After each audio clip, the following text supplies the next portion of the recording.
Good evening, everyone!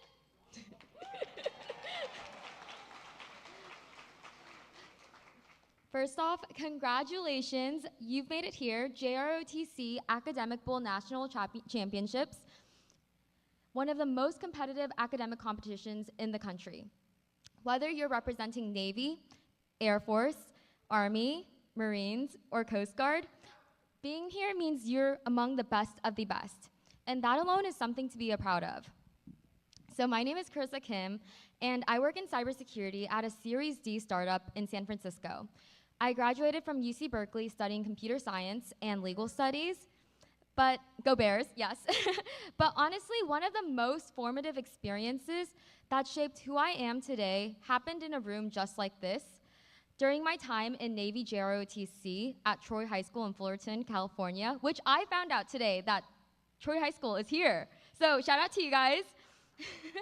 So like many of you guys, I competed in competitions, Cyber Patriot, cybersecurity related competitions in particular.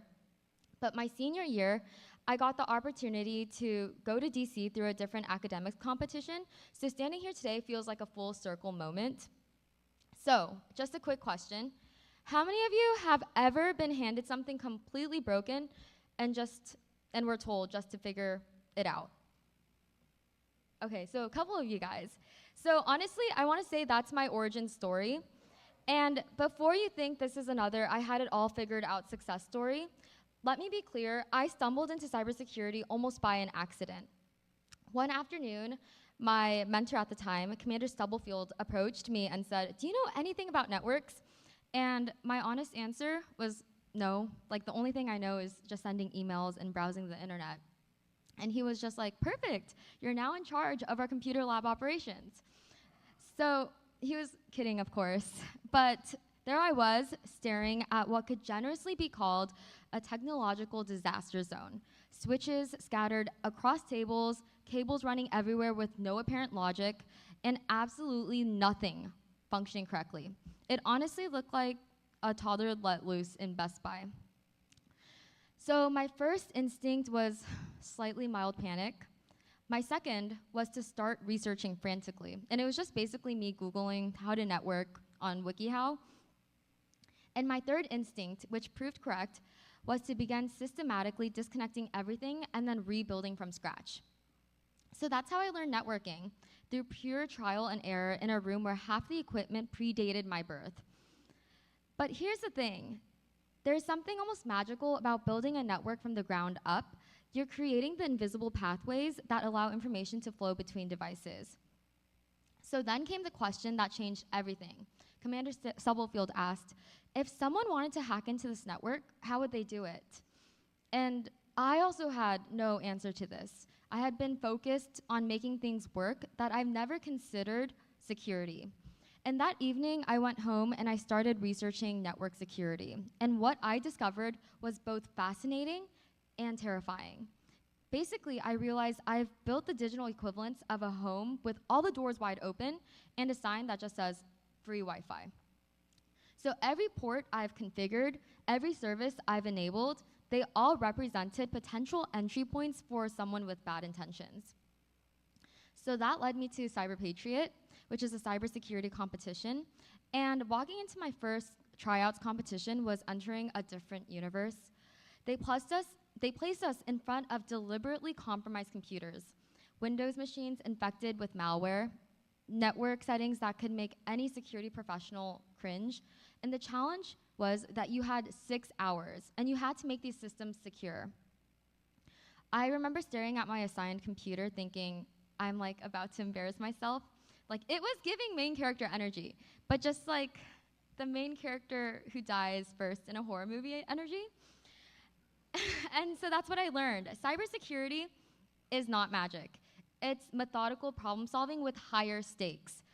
I systematically worked through the problems, followed digital breadcrumbs, and gradually cleaned up the machine. So my freshman year of high school competing at nationals, we placed second.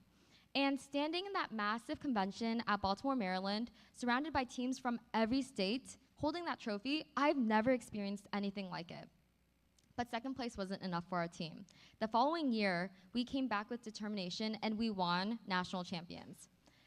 But even standing on the nationals winners platform, I just couldn't ignore something particularly obvious.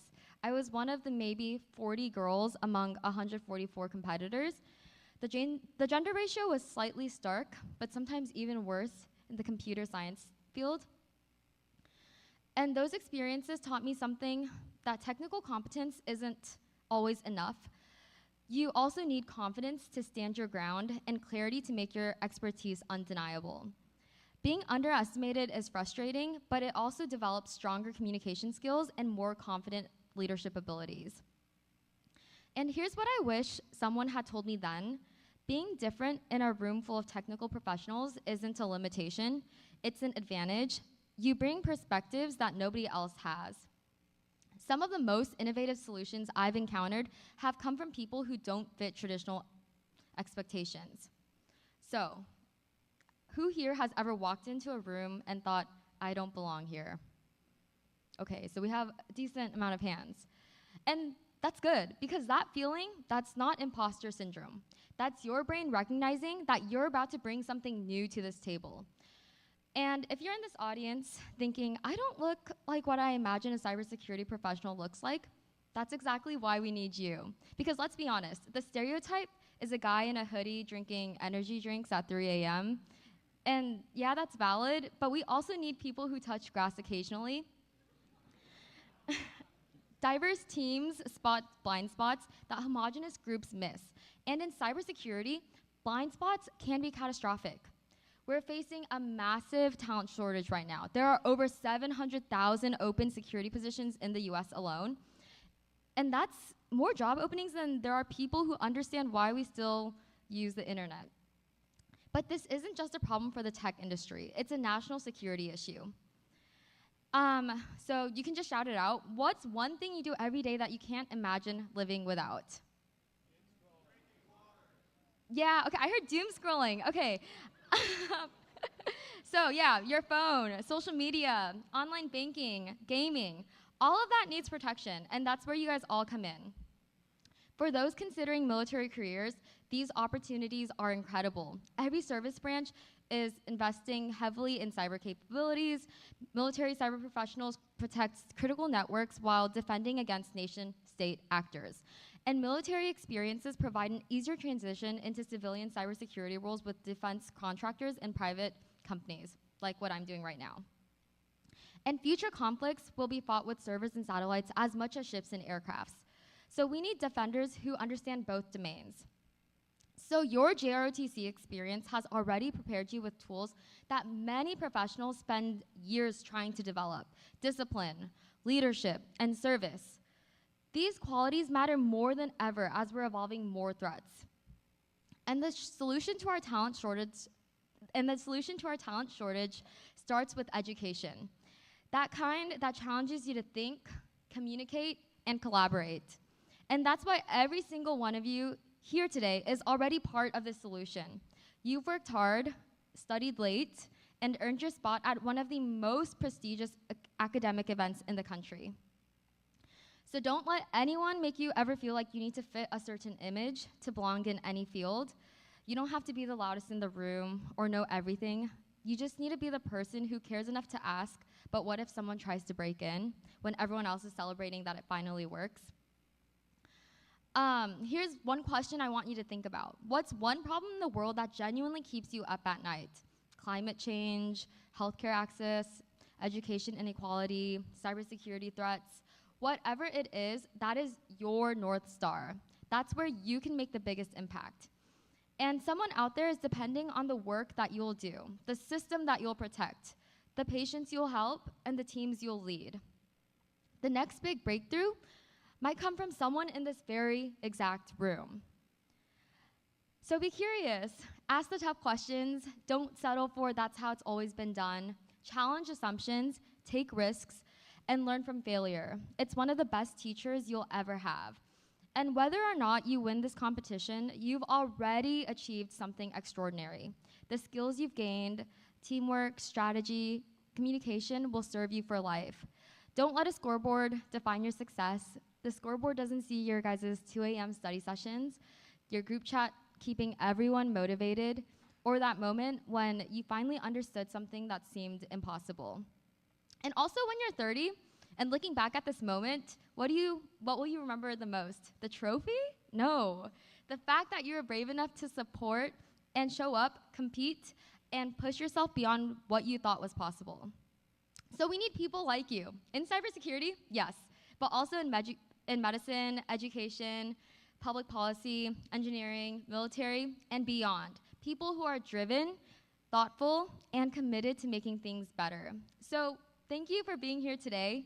Be proud, keep going, keep asking questions, keep building. The journey ahead of you guys, it's so exciting, and I can't wait to see what you guys will all do with it. Best of luck this week, and most importantly, have fun.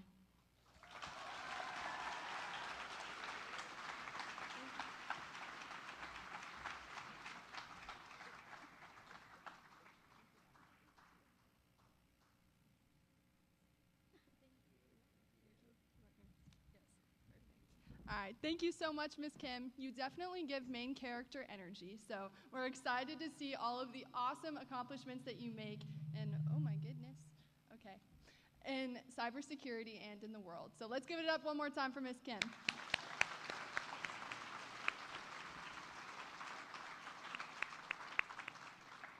All right, now we have a wonderful